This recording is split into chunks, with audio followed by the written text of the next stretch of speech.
Hey guys, welcome to the Liberal Hive Mind, a channel solely focused on exposing the abundant hypocrisy of the left. Well look, obviously I don't have a crystal ball, I can't tell what's gonna happen, but I can tell you my perspective and what I think is happening in real time, and I am maintaining my stance that the Democrat Party is in a continued state of collapse. I know there's all kinds of talk as if they're coming back in 2026, Donald Trump will not be able to stop the momentum, oh look at Gavin Newsom go, and there's even all kinds of polling data that's backing it up. But most of the polls that are showing Democrats having a big surge are some of the bogus polls like YouGov and some other trash outlets. And of course, I'm not just disregarding those polls based on nothing. It's mostly due to the inconsistencies. We've got all these garbage pollsters who have been wrong time and time again, showing all these devastatingly bad numbers for Donald Trump. But then if you look on the other side, all the good pollsters, like RMG Research, Rasmussen, Trafalgar, well, you see a completely different picture. I'm seeing the exact opposite of what the mainstream press is telling us. And of course, we've spoken about this, we've been covering a lot of the data, but the piece that just dropped from the New York Times today, well, this now changes everything. I'm now going from unsure speculation, I'm kind of leaning towards it seems like the Democrats are not going to do very well in 2026, to now I'm getting pretty damn convinced that this is a party in full-on collapse. The New York Times just did a full-on analysis on party registration across the country, and let's just say it's so much worse than you might have initially expected. And I mean so much worse. Let me show you guys exactly what's going on here. We got some stuff to get into, so let's roll the tape. Alright folks, so let's start off with this little MSNBC presentation, just to give you guys a little clear rundown, and then we'll delve into some of the details. There are two factors in this analysis. What they showed was happening here. Let me do the first one, right?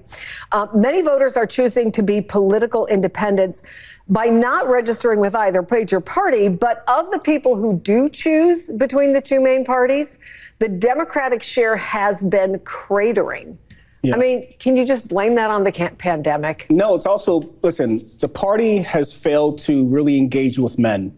That is a failure of the party. The party has also failed to so let me get to the point two. Okay. Number two, the steepest declines in registration are among men and younger voters. How do you fix it? No, it makes perfect sense. Look, I think Democrats have kind of become the party of the snowflake in a way that doesn't resonate with a lot of guys in terms of the way that we communicate with each other and talk. And so Republicans have seized that. But they're frauds. Republicans have done everything that sort of opposes the working class in America. Democrats just have to talk about these things differently and engage and not take men for granted, which to some capacity has happened. How long have you been coming on this show? Forever. Yeah, and have you been saying that forever? I know, listen, we're turning a tanker. It takes a little bit of time, but it's coming. Okay. I think the party gets it. The party gets that it has failed to communicate with men properly. The party gets that it has taken certain groups, black voters and others, for granted.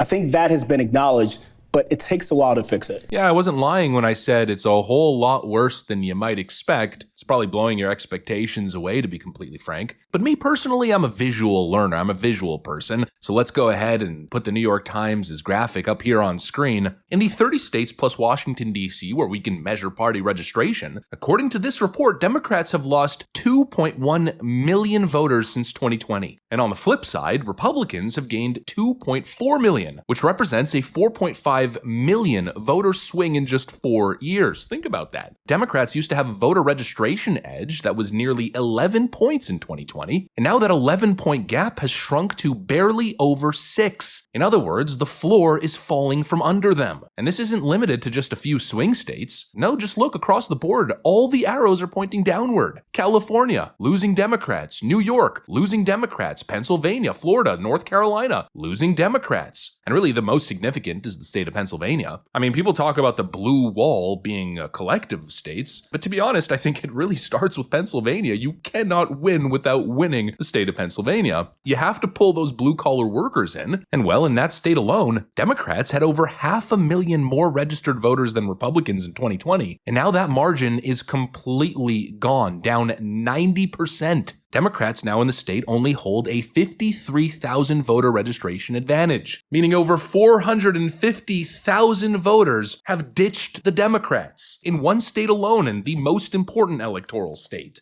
It's game over, folks, and it's going to continue getting worse. As the demographics continue to shift, this is something we've been focused on for a very long time. It's just the natural cycle of life. People get old, they pass away, new people are born, and they grow into adulthood. It's a generation shift. Well, the next generation coming in is the most conservative in modern American history, and it's not even close. It might even be in American history. And that represents the most of this shift. That's where all the bleeding is happening for Democrats, with young male voters. And so again, going back to the initial point of the intro, what I'm so confused about is how and why we're constantly hearing about Democrats making such a big comeback in 2026. Harry Enton on CNN's always presenting some garbage poll. This is very bad for Donald Trump in 2026. Democrats are likely to cruise to an easy victory in the next midterms. That's a paraphrase, but that's essentially the gist of what he said just recently. But how does that make any sense? How do Democrats think they're going to march towards a 2026 midterm victory when there's been a 4.5 million voter shift just in the last 4 years? And that's not even the start of their problems. They also have issues with redistricting coming down the pike here. So basically, moving forward ahead of the next midterms, they're already down millions of voters, and now they're likely to lose a ton of House seats on top of it before the midterms, and yet we're supposed to believe that they're going to have a big comeback. Why? Because Gavin Newsom is making all kinds of noise on social media? Another thing Harry Enton is putting a lot of emphasis on. Do Democrats want it? Okay, do Democrats want it?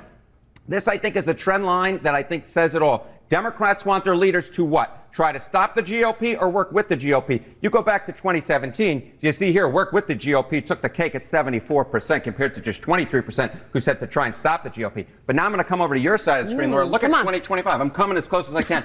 57% say they want the Democratic leaders to try and stop the GOP compared to just 42% who say they want them to work with the GOP. That is a major shift. What are we talking about here? Some quick math up here is 34% rise in terms of the percentage of Democrats who want their leaders to try and stop the GOP. So no wonder Gavin Newsom, he's looking at this polling. He's saying, I can generate attention. This is where the Democratic base is. And he's presenting that as if it's a good thing. Oh, wow, Gavin Newsom doing so much good stuff. But all Gavin Newsom has done for the last month is tank his approval ratings, make himself look like a complete and utter imbecile and douchebag, frankly. Not to mention, just before that, he was facing all kinds of scandal relating to homelessness, crime, sanctuary city stuff, the state's response to wildfires, and now there's this whole CDL license fraud thing that we're learning about. You mean to tell me the guy who is most embroiled in scandal and is acting like a complete monumental jackass all over the internet, that just because he's going viral for all the wrong reasons that somehow is going to set Democrats up for success here? It's completely idiotic. And frankly, the way I see it, I think actually Gavin Newsom's strategy is the perfect place to start. Because I think what Democrats are pursuing here is a flawed strategy. They're making all kinds of noise and they're appealing to their base, which of course, according to conventional wisdom, that's exactly what you're supposed to do. Moving into a midterm, you need to galvanize your voters. But there's only one problem. There's less and less, fewer and fewer Democrats to speak to. And the radical crew that Gavin Newsom is appealing to does not represent the majority at all. So essentially, it feels like Democrats are speaking to their shrinking, radical, isolated base and alienating the rest of the people. I don't know. It seems like a really freaking bad strategy. They failed to capture an issue. They failed to develop any grassroots momentum. Everything they've done over the last 8 months has been totally astroturfed and fake and totally exposed. So it hasn't exactly been a good look for them. They're losing voters en masse. Now they're likely to lose seats in the House just based on redistricting. And then on top of that, Donald Trump is also pushing to now end mass mail-in ballots. Between paper ballots,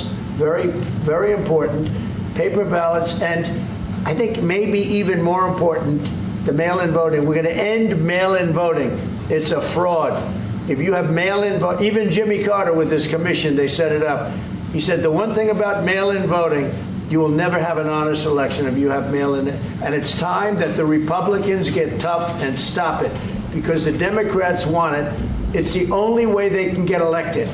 Because with men and women's sports and with transgender for everybody and open borders and all of the horrible things, and now the new thing is they love crime. They're fighting me on the fact that I've made Washington, D.C. safe. We're not going to get mugged, beaten up, or killed like all the people you've been watching get so badly hurt. I'm glad, I hate to take your time with this, but I'm glad you asked me that question. Sorry. We're going to stop mail-in ballots because it's corrupt. So Donald Trump might be ending the Democrats' sacred cow, I mean the tool that they rely on. And so again, I'm supposed to sit here and believe that Democrats are going to be competitive in the next election. I don't know, I'll believe it when I see it with the early polling data, and from reputable sources please only. Oh, and actually I might as well tackle something now that we're speaking about President Trump's announcement to get rid of mail-in ballots. I know there's a lot of dishonest Democrats out there now making the argument that military service members won't even be able to vote. If Donald Trump gets what he wants, Americans abroad won't be able to vote, and military members too. But that is a total frickin' lie. They're conflating two concepts. They're conflating absentee ballots with mass mail-in ballots. President Trump is not looking to get rid of absentee ballots, but rather to just enforce the same system and standards that Wisconsin does. We're talking a ban on mass mail-in ballots, the bulk flood of unsolicited ballots that found their way all over the place and led to some very sketchy situations with people dropping massive stacks of ballots in these ballot boxes in the middle of the night. That's banned. But absentee ballots, where there's strict criteria to qualify, there's actual voter verification, ballots that you can trust, those can remain. But anyways, just another ridiculous Democrat lie that's spreading all over social media I thought I'd tackle. And now I guess just to conclude, again, I'm not seeing it. I don't see this massive prospect for a huge electoral comeback for the Democrat Party in the next midterms. I am seeing complete and utter continued collapse. The trend is continuing. People are ditching the Democrats like you cannot imagine in droves. And I don't think the clown show that they're putting on right now is going to reverse that effect. Not even close. Anyways, that's pretty much what I got for you guys on this one. Hopefully you enjoyed the video. If you did, make sure to leave a like and possibly subscribe. Thanks for watching, and I'll see you on the next one.